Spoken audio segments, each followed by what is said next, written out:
नमस्ते। मैं हूं संजीव बिड्ढा।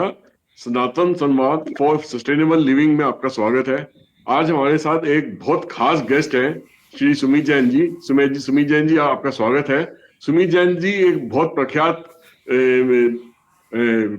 कॉर्पोरेट ट्रेनर भी हैं, चाइना में बेस्ड हैं, और इनका अपना यूट्यूब चैनल है कॉफी विद सुमित जैन, और इनको आपने बहुत सारे और यूट्यूब चैनल्स पे भी देखा होगा। इनको इनवाइट करा जाता है।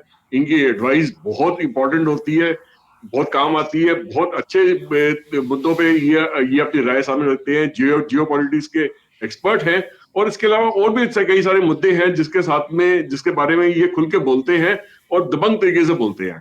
आज मैं और निशान मिलके सुमित जी के साथ हम एक चर्चा करना चाह रहे हैं, जो कि हम लोगों के सबके सबके दिलों के बहुत करीब है, जिसको हम कुंभ मेले के नाम से जानते हैं। आने वाले 13 तारीख से कुंभ मेला शुरू हो रहा है प्रयागराज में, जहाँ पे गंगा जमुना और सरस्वती का मिलन होता है, संगम होता है उसका। वहां पे लाखों करोड़ों के हिसाब से लोगों ने वहां पे आएंगे, क्योंकि 60 दिन तक ये मेला चलेगा।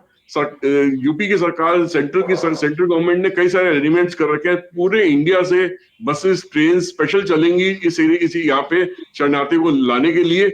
मगर एक मुद्दा ऐसा है कि जिसके बारे में आज हम जो चर्चा करना जा रहे हैं, वो है कि जब इतने सारे करोड़ों के हिसाब से लोग वहां पे 60 दिन तक आते रहेंगे, रोज आते रहेंगे, तो पूरे शहर में और जिस एरिया में कुंभ मेला चल रहा होगा, जो ट्रेन के रूट होंगे, जो बसेस के रूट होंगे, वहां पे सफाई कैसे मेंटेन करी जाएगी?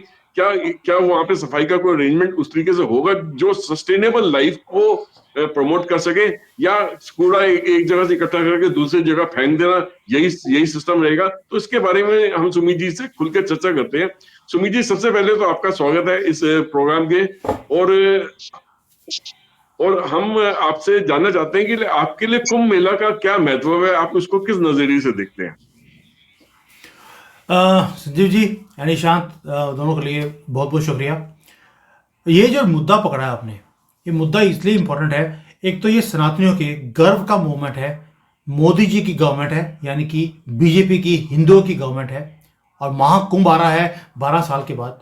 और क्या भव्य वहाँ पर हमने अरेंजमेंट करे हैं। मैंने देखा योगी जी ने जैसे वहाँ पर अरेंजमेंट किया हुआ है, इट लुक्स लाइक कि जैसे दिवाली नीचे मनाई जा रही हो। लाइटें हैं, वहाँ पर कैंप्स बनाए हुए हैं, और उम्मीद की जा रही है 40 करोड़ लोग इस बार महाकुंभ में जाकर स्नान करने वाले हैं। अब आप सोच के देखिए, हमारी जो सिटीज़ हैं उसके अंदर 10-20 लाख 50 लाख लोग होते हैं, तो पहाड़ लग जाते हैं कूड़े के, उन्हें संभालना ही मुश्किल हो जाता है।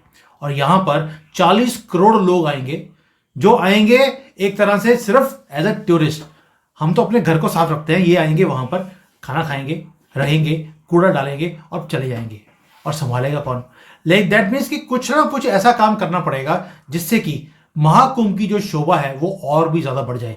पहली बात तो ये है कि थोड़ा सा आप ही के वीडियो के थ्रू आई वॉन्ट टू से वन थिंग, एक रिक्वेस्ट है सारे हिंदुओं से। वहां पर पहले बोल दिया गवर्नमेंट ने कि यहां पर हिंदू ही अलाउड है, तो मैं हिंदुओं को ही रिक्वेस्ट करूंगा कि ये महाकुंभ जो है, ये आप समझिए कि आप अपने घर में जा रहे हैं, बड़े घर में, उसकी सफाई वैसे ही रखिए जैसे आप अपने घर की रखते हैं। ये शुरुआत गवर्नमेंट से नहीं होती कि गवर्नमेंट ने क्या किया, कि गवर्नमेंट ने कूड़ेदान नहीं रखा, गवर्नमेंट ने कूड़ा नहीं उठाया, लेकिन शुरुआत हमारी अपने घर से होती है। इसे साफ रखने का जिम्मा भी हमारा है। अब मैं आपको एग्जांपल देता हूं कि जब मैं जैसे चाइना में रहता हूं, यहां पे आपको कहीं भी किसी भी सिटी में बड़े बड़े पहाड़ नहीं दिखते कूड़े के। जैसे आपको दिल्ली में एंटर करते हैं तो हर कोने में आपको बड़ा पहाड़ दिखता है, हिमालय से भी ऊंचा। उसका रीजन है, चाइना के अंदर क्या होता है कि ग्रास रूट लेवल पर जो हमारे घर हैं, हम जब बाहर कूड़ा फेंकने जाते हैं उसकी सेग्रीगेशन हमें करनी पड़ती है। 4 तरह के डिफरेंट थैले हैं जिसके अंदर हम अपने कूड़े को डालते हैं और उसको आगे डालकर आते हैं, ताकि पेपर है तो पेपर अलग से है, फूड वेस्ट है तो अलग से है। सेग्रीगेशन करके जब करेंगे ग्रास रूट लेवल पर तो गंद नहीं पड़ेगा, उसके पहाड़ नहीं बनेंगे। पेपर वाला कूड़े वाला ले जाता है, उसको आगे सेल करके उसको रिसाइकल किया जाता है। तो जब तक हम ये सारे काम नहीं करेंगे, जो फूड वेस्ट भी है, वो भी जो यहाँ पर फिशरीज वाले हैं, मुर्गियां पालन वाले हैं, जिन्होंने पिग्स रखे हुए हैं, वो सारे वो फूड वेस्ट वो लोग ले जाते हैं। तो उससे क्या होता है कि सारा का सारा रिसाइकल हो जाता है, पहाड़ बनाने की जरूरत ही नहीं है। अगर प्रयागराज में जैसे गवर्नमेंट भी कर रही है और हम भी सारे मिलकर इस चीज को यहां पर इंप्लीमेंट करें कि जो पेपर है, पेपर वाले कूड़े वाले ले जाएंगे, रिसाइकल हो जाएगा। फूड वेस्ट है वो जानवरों को पड़ जाएगा।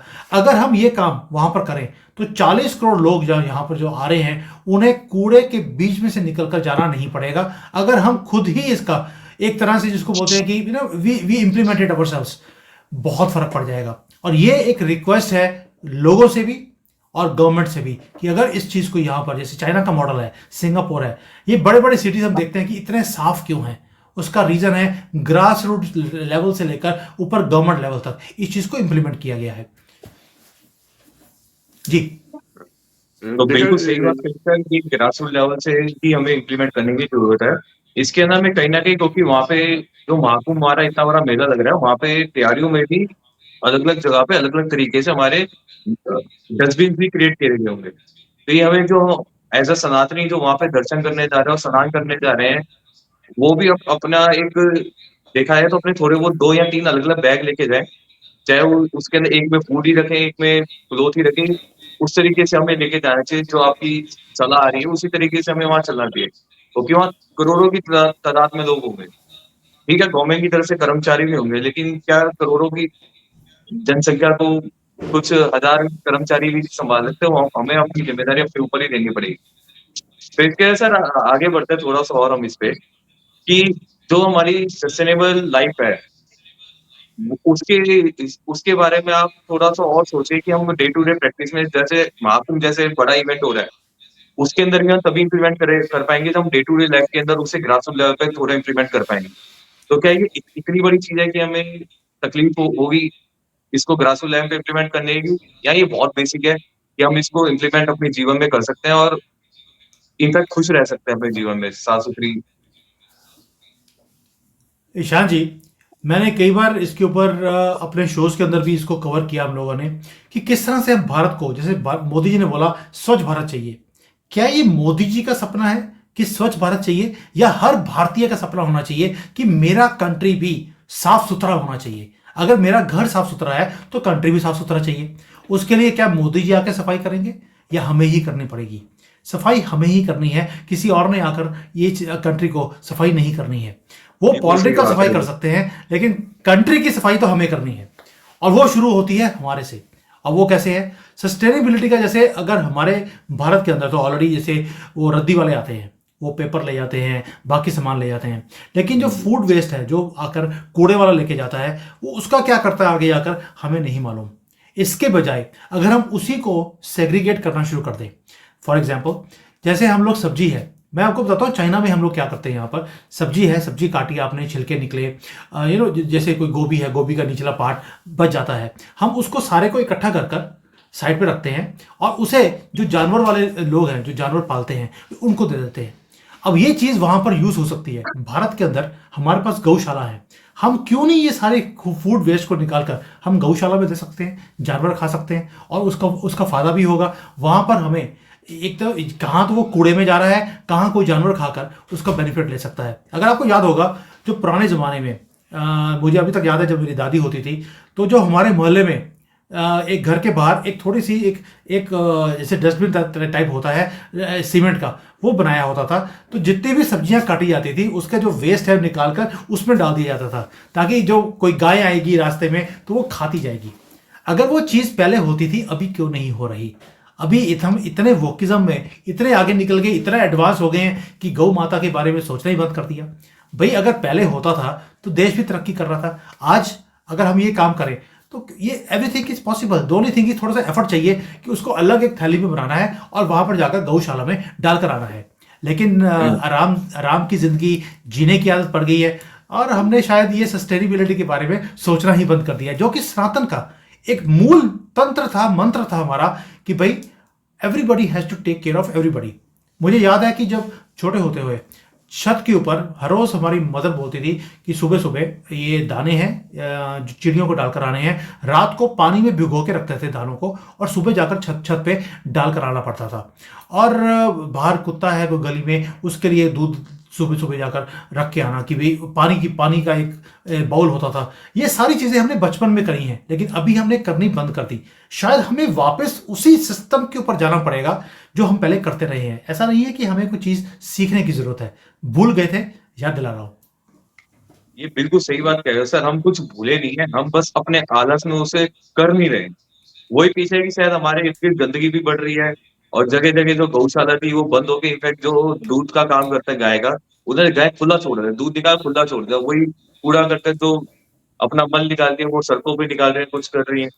तो वही अगर हम वापस गौशाला वाले सिस्टम के अंदर, जो हम चारा जो आप कह रहे हो कि जो हम जो भी सब्जी वगैरह काटते थे तो उसका बचता था, तो वो चारा गौशाला में देके तो उनके लिए भी एक एक सस्टेनेबल एक तरीके से वापस एक इकोसिस्टम बनेगा, जो कहीं न कहीं एक मतलब एक नई इंडस्ट्री जो हमारी पुरानी ऑलमोस्ट बंद पड़ती जा रही गौशाला जो इंडस्ट्री है, उसको वापस एक तरीके से नई स्पार्क दे देगा।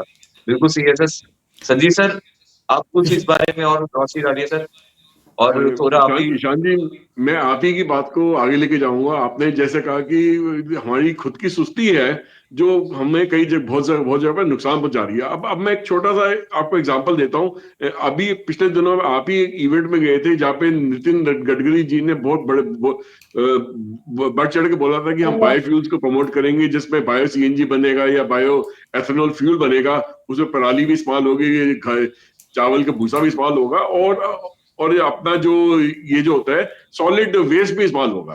चलो, पराली तो एज इट इज मिल गई, चावल का भूसा भी एज इट इज मिल गया, मक्के का दाना भी एज इट इज मिल गया।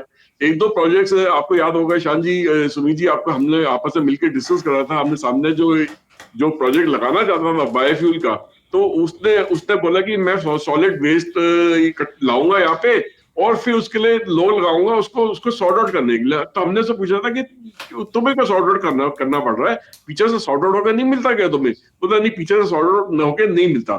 ये वही चीज है जो सुस्त वाली जो वाला सुस्त आदत जो कह रहे हो ना, उसी की वजह से कि गवर्नमेंट के लेवल पे इसकी शुरुआत तो हुई थी कि अलग अलग कूड़ादान बना दो, जगह जगह पे तीन तीन चार चार टाइप के कूड़ेदान लगे हुए थे, अलग अलग कलर्स के लगे थे, मगर वो सिर्फ एक मतलब दिखाने के लिए हाँ जी हम कर रहे हैं, वहीं तक सीमित रह गया। उसका प्रैक्टिकल तरीके से कभी भी उसको आगे नहीं ले जाया गया। तो सॉलिड वेस्ट से जो सबसे ज्यादा हिंदुस्तान में जो चीज अवेलेबल है अबंडेंस में, बहुत बड़ी मात्रा में, वो सॉलिड वेस्ट है। अगर सॉलिड वेस्ट को भी सॉर्ट आउट करना पड़ेगा इंडस्ट्री वालों को, तो इंडस्ट्री वाले उसको नहीं लेंगे, उसमें कभी भी इन्वेस्टमेंट नहीं लगाएंगे, उसको कभी भी प्रोड्यूस नहीं करेंगे। तो ये बहुत बड़ी समस्या है कि जो कि कम्युनिटी लेवल पर ही सॉर्ट आउट होनी चाहिए, म्यूनिसिपल लेवल पे सॉर्ट आउट होनी चाहिए, जहां पे घर से जो अगर कचरा निकलता है या इंडस्ट्री से जो कचरा निकलता है वो सॉर्ट आउट होके ही निकले, ताकि उसका जो यूज है, जैसे हॉस्पिटल से अगर कुछ निकला तो प्लास्टिक अलग हो जाए, पेपर अलग हो जाए, और जो वहां पे भी खाने पीने का सामान हॉस्पिटल में यूज होता है वो अलग हो जाए, ताकि प्लास्टिक वाला प्लास्टिक ले जाए, पेपर वाला पेपर ले जाए, वो खाने पीने की जो आइटमें निकल रही है वो फिर आपके बायोफ्यूल में चली जाए बनने के लिए, या उसको गौशाला में चल जाए, या पक्षियों में खाने में चल जाए, या फिशरीज में चल जाए। बहुत बहुत सारे यूज है उसके। तो ये अगर अगर इंडिया को बायोफ्यूल का लीडर बनना है वर्ल्ड में, तो उसको इस चीज के लिए अर्जेंटली ही मतलब सोचना पड़ेगा और इसके बारे में कदम उठाने पड़ेंगे। तो सुमी जी, चाइना में इसके बारे में क्या करा जाता है, थोड़ा सा इस बारे में रोशनी डालिए आप प्लीज। देखिए, मैं चाइना के ऊपर आता हूँ। I also want to add one more thing is, मैं हमेशा बोलता हूँ कि हम हमेशा, भारतीयों को आदत है, वी आर बॉर्न क्रिटिक्स। हमें लगता है कि गवर्नमेंट ने क्या किया, गवर्नमेंट ने पॉलिसी बना दी, किया तो कुछ है नहीं, ग्राउंड पे काम नहीं हो रहा। मैं हमेशा बोलता हूँ we should start from our home. अब किया क्या है, मैं आपको प्रैक्टिकल चीजें बताता हूँ।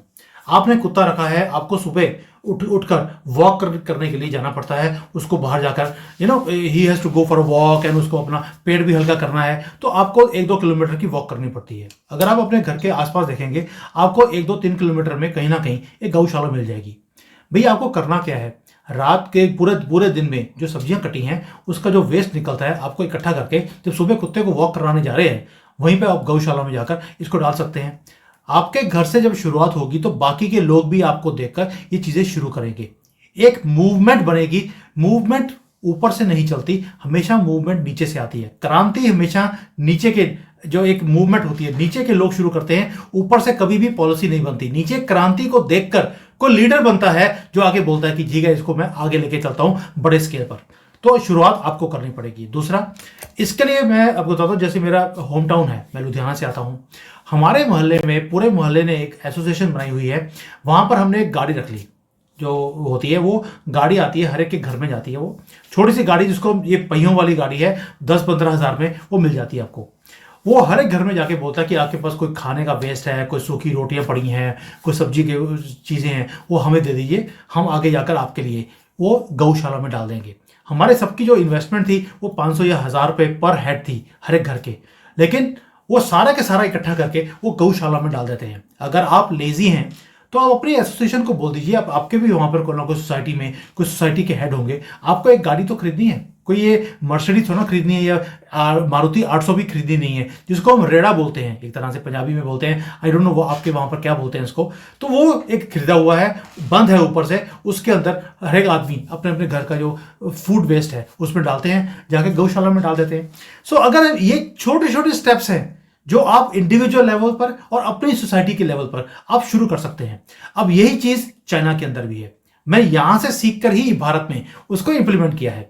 So same thing is happening here also, कि यहां पर भी जो खाने का वेस्ट है वो सारा का सारा जाता है नीचे, और नीचे जो एक जो कूड़े को मैनेज करता है वो पेपर को अपने पेपर वालों को बेच देता है, जो ग्लास है ग्लास वाले ले जाते हैं, टिन टिन वाले ले जाते हैं, और जो खाने का वेस्ट है वो सारे लेके जाए। क्योंकि यहाँ पर गौशाले वाला कोई सिस्टम नहीं है, तो यहाँ पर जो फिशरीज वाले हैं जिन्होंने मुर्गियां रखी हुई हैं वो सारे ये खाने का वेस्ट है वो ले जाते हैं। तो यही चीज़ को मैंने भारत में अपने एरिया में इंप्लीमेंट किया है और बड़ी खूबसूरती से वो इंप्लीमेंट हुआ भी है। उसमें लाउड स्पीकर लगा हुआ छोटा सा, जब वो आता है उसमें कोई ना कोई भक्ति के गीत लगे होते हैं उसके ऊपर, तो लोगों को दूर दूर से पता लग जाता है कि ये गौशाला वाला आदमी आ गया, तो इसको अब खाने का वेस्ट दे रहा है। तो ये भी नहीं है कि वो ऊंचे ऊंचे बोल रहा है वो कूड़ा दे दो कूड़ा दे दो, ऐसा नहीं है। उसमें भक्ति का एक गीत लगा दिया, वो सेम गाना वो हर रोज चलता है सारा टाइम, तो लाउड स्पीकर के ऊपर। So everybody comes to know कि अब मेरा टाइम आ गया इसको डोनेशन देने का। सो ये छोटी छोटी चीज़ें जब आप करना शुरू करेंगे, जैसे चाइना में होता है, भारत में करेंगे, तो डेफिनेटली ये सस्टेनेबिलिटी वाला अपना जो ओरिजिनल सनातन का सिस्टम था वो दोबारा इंप्लीमेंट हो जाएगा। गवर्नमेंट की तरफ देखने की जरूरत नहीं है सर, बिल्कुल सही शुरुआत कहा हमें सर, अपने घर से गवर्नमेंट की करनी तरफ है देखने की और जरूरत अपने नहीं है। सोसाइटी से करनी है। बिल्कुल सही सर। इधर एक चीज और है सर, चाइना की तरह हिंदुस्तान में भी हो रहा है, बस जरूरत है ऐसे लोगों को एक्नॉलेज करने की। जैसे ध्यान है आप ही एक पर्सन को लेके आए थे शायद, if I am not wrong, गोबर साधा नाम था उनका। तो इस तरीके के लोगों को हमें सपोर्ट करना चाहिए। इंडिया के अंदर ऑलरेडी बहुत सारे लोग हैं जो ऐसे सस्टेनेबल तरीके से जी रहे हैं, हमें उनको बजाय एक अजीब सी नजरों के उनको हमें एक तरीके उनको सपोर्ट करना चाहिए, उनके साथ मिलकर काम करना चाहिए। तो थोड़ी सी रोशनी डालिए कि वो कैसे वर्क करते हैं, ताकि हम हमारे जो सनातनी भाई बहन है वो भी समझ सके कि हम इनको और कैसे सपोर्ट कर सकते हैं। इस तरीके के और कितने लोग हैं जो हमारे इर्द गिर्द काम कर रहे हैं, तो उनके बारे में भी पता चलेगा इसी बहाने। देखिए जो ये गौशाला वाले हैं इनके ऊपर हम अलग से वीडियो बनाएंगे, पूरा सस्टेनेबल, कि कैसे उन्होंने सिस्टम बनाया है, कैसे गौशाला को चलाते हैं, वहां पर जो गोबर निकलता है उसको कैसे यूज करते हैं डिफरेंट डिफरेंट प्रोडक्ट्स बनाने के लिए। जो लोग अभी सुन रहे हैं वो हैरान रह जाएंगे जब वो देखेंगे कि कैसे कैसे प्रोडक्ट्स गोबर से बन सकते हैं। और उसमें ऐसा नहीं है कि लोगों के दिमाग में आएगा कि शायद स्मेल आएगी अगर मैं ये प्रोडक्ट को यूज करूंगा, ऐसा कुछ भी नहीं है। उसे प्रॉपरली प्रोसेस किया जाता है, उसके बाद उसके प्रोडक्ट्स बनते हैं। गडकरी की जी का आपने नाम लिया, उनकी एक स्टेटमेंट बड़ी फेमस है, nothing is waste, money can be made from waste only. अगर आप देखेंगे ये जो हम वेस्ट बोलते हैं, गोबर वेस्ट है, वेस्ट नहीं है, इसके प्रोडक्ट्स निकल सकते हैं और ये अपने कंट्री की इकोनॉमी को आगे लेके जा सकता है। आपको जानकर हैरानी होगी, दुनिया का 31% जो गायें हैं वो भारत में मिलती हैं पूरे दुनिया की। अब इतनी ज़्यादा पॉपुलेशन हमारे पास गाय की है, उतना गोबर भी निकल रहा है। इसे अगर हम यूज़ करें, बेशक वो गैस के लिए हो, सीएनजी के लिए, बेशक वो प्रोडक्ट्स बनाने के लिए हो, it is a sustainable lifestyle जो हम इंप्लीमेंट कर सकते हैं अपने कंट्री के अंदर। मैं आपको एक और एग्जांपल देता हूं कि चाइना के अंदर तरक्की क्यों है और भारत में तरक्की क्यों नहीं है। यहां पर आप कहीं भी देखें कि कोई भी जगह खाली होती है, जैसे नदियां हैं, नदी की साइड पर अगर कोई जगह खाली है, जैसे पगडंडी भी होती है जिसके अंदर से नदी जाती है, उसके ऊपर भी लोगों ने जाकर खेती करी है। और ये कोई वो लोग नहीं है जो फार्मर्स हैं, जो बड़े बड़े जिसको हम पढ़े लिखे लोग बोलते हैं, वो भी ऐसी जगह पे जाते हैं अपने घरों के पास जहाँ पर कोई जगह खाली मिलेगी और वहां जाकर वो उस जगह पे ऊपर खेती करनी शुरू कर देते हैं। People with suits are standing there, हल्की सी गोडी करके उन्होंने पौधे लगा दिए। कोई भी जगह पूरे कंट्री में खाली नहीं छोड़ी। और ये इसलिए नहीं खेती करते कि इन्होंने कब्जा करना है। आपको मालूम है हिंदुस्तान में तो किसी ने खेती कर ली वो कहता है कि मेरा ये मालिक हो गया, ऐसा नहीं है। वो सिर्फ इसलिए कि कंट्री के अंदर प्रोडक्शन जितनी ज़्यादा होगी खाने की, उतना हमारी कंट्री की इंपोर्ट के ऊपर डिपेंडेंसी कम हो जाएगी। जितने रेलवे लाइंस हैं उसके साथ भी जगह जगह खाली होती है। छोटी छोटी क्यारियों में, कोई ये नहीं है कि किलोमीटरों में लोगों ने कब्जा कर लिया, नहीं, जितनी घर के लिए जमीन जरूरत है उतनी खाली पड़ी है, कोई यूज नहीं है, उस पर कुछ कंस्ट्रक्शन हो नहीं सकता। लोगों ने अपने वहां पर पौधे लगा दिए और वो जो पौधे हैं आपको ऑर्गेनिक फूड मिलता है, उससे आपकी जो कंट्री है, कंट्री की जीडीपी इंक्रीज करती है। And this is what people are doing. और जो खेतों में जो बड़े लेवल पर प्रोडक्शन हो रही हैं उसको ये एक्सपोर्ट करते जा रहे हैं। आज China as far as fresh food is concern, जिसको कैश क्रॉप्स बोलते हैं, उसमें एक्सपोर्टर में they are rising like anything. मुझे उसका रैंक नहीं पता अभी चाइना का अभी करंटली रैंक क्या है। ये नेट इंपोर्टर से आज एक्सपोर्टर बन गए हैं कैश क्रॉप्स के, सिर्फ इसलिए कि लोगों ने एक जो जिसको बोलते हैं शर्म निकाल दी है कि भाई मैं सूट बूट वाला आदमी, मैं कॉर्पोरेट में सीईओ हूं और मैं खेती का काम करूंगा। वो चीज़ों को छोड़कर कंट्री के बारे में सोचा है, जिसके कारण चाइना में तरक्की है। तो मैंने 2 मॉडल दे दिए आपको कि किस तरह से हम अपने लाइफ को और अपने कंट्री को कैसे स्वच्छ बना सकते हैं और सस्टेनेबल लाइफस्टाइल कैसे इंप्लीमेंट कर सकते हैं। Once we start doing it you will see a change. Please stop looking at कि गवर्नमेंट क्या कर रही है। ये देश ना मोदी जी का है, ना योगी का है, ना राहुल का है, ना केजरीवाल का। ये देश हमारा था, हमारा है और हमारा ही रहेगा। जैसे हम अपने घर का ध्यान रखते हैं, जिस तरह जब हम अपने कंट्री का ध्यान उसी तरह से रखना शुरू कर देंगे, उसी दिन ये कंट्री भी हमारा घर बन जाएगा। बट फीलिंग की जरूरत है। बिल्कुल सही बात है सर। सुमित जी आपने बहुत बढ़िया तरीके से समझाया। ईशान जी आपने भी बहुत बढ़िया तरीके से मुद्दे उठाए। हम उम्मीद करते हैं कि जो भी चर्चा आज हमारी यहाँ पे हुई है वो लोगों तक पहुंचेगी और जो जो लोग सस्टेनेबल लाइफस्टाइल के बारे में कुछ बताना चाहते हैं हम, या कुछ ऐसे प्रोडक्ट्स हैं जो जो सस्टेनेबल लाइफस्टाइल को सपोर्ट करते हैं, तो उसके बारे में वो बढ़ चढ़ के हमारे पास आ सकते हैं। हम उसके बारे में चर्चा इस प्लेटफॉर्म के थ्रू कर सकते हैं या सुमित जी के प्लेटफॉर्म के थ्रू भी कर सकते हैं। तो उसमें कॉफी विद सुमित जैन में भी आप उसके बारे में डिटेल भेज सकते हैं, या हमारे सनातन संवाद फॉर सस्टेनेबल लाइफ के बारे में भी आप उसकी डिटेल भेज सकते हैं। हम उसके बारे में खुल के चर्चा कर सकते हैं। आपको इनवाइट भी कर सकते हैं प्रोग्राम में अपने आइडियाज शेयर करने के लिए।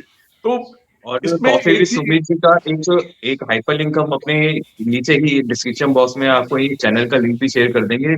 आप इसको जी। भी बहुत बढ़ चढ़ के सब्सक्राइब करिए और अपने दोस्तों में शेयर कीजिए और हमारी बातों को भी अपने एक सर्कल के अंदर शेयर करिए और ज्यादा से ज्यादा लोगों तक इसको पहुंचाइए। ऐसा नहीं है कि हमारे देश में साफ सफाई नहीं है। कई कई शहर हैं जो इंडिया में नंबर 1 पोजीशन पे कई सालों से बने रहते हैं, जैसे इंदौर है। तो इंदौर ने बाकी शहरों के लिए एक रोल मॉडल बन के दिखाया है कि शहर में साफ सफाई कैसे करी जा सकती है, सॉलिड वेस्ट को कैसे मैनेज करा जाता है, इफेक्टिव तरीके से मैनेज करा जाता है। तो वो करके दिखाया है।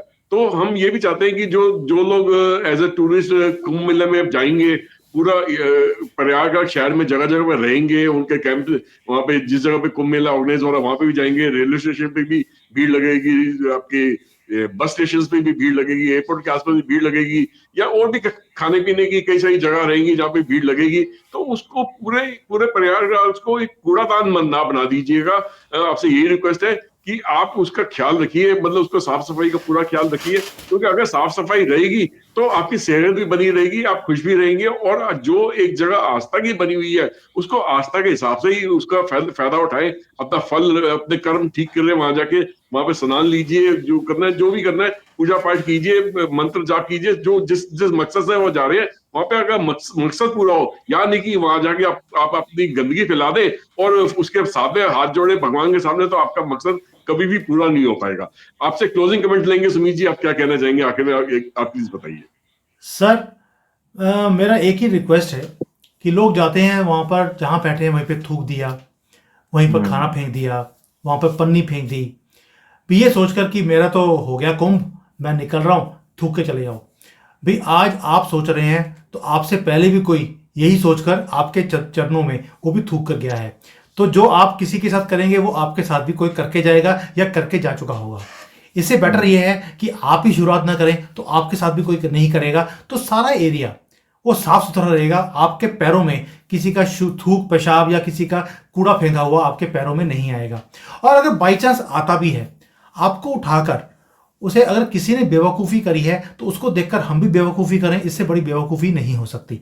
किसी ने अगर फेंक भी दिया, अनपढ़ता में या जानबूझकर भी किया है। आप उठाकर उसको कूड़ेदान में फेंक दीजिए। अगर आप किसी का रास्ता साफ करेंगे, कोई आपका कर देगा। तो इस तरह से एक ऐसा मूवमेंट बनेगा कि वहां पर गंदगी होगी नहीं। अगर शुरुआत हुई भी तो सफाई होनी शुरू हो जाएगी। तो मैं पहले बोला है, आप कुंभ में जा रहे हैं, कुंभ को सोचिए कि मेरा बड़ा घर है जहां पे मैं जा रहा हूं। गवर्नमेंट ने बहुत अच्छा इंतजाम किया हुआ है। साफ सुथरा उस एरिया को रखना वो मेरी जिम्मेवारी है। किसी को गाली गलौज करने की जरूरत नहीं है। शुरुआत अपने आप से करिए। आप एक आदमी करेगा, चिराग से चिराग जलता है, आप देखेंगे पूरा एरिया अपने आप लोग साफ सफाई करना शुरू कर देंगे। आप अगर उठाकर कूड़े का कोई चीज उठाकर डस्टबिन में फेंकते हैं, कोई और भी उठाकर फेंकेगा और इसी तरह से ये कुंभ का एरिया साफ रहेगा। This is only request which I want to do.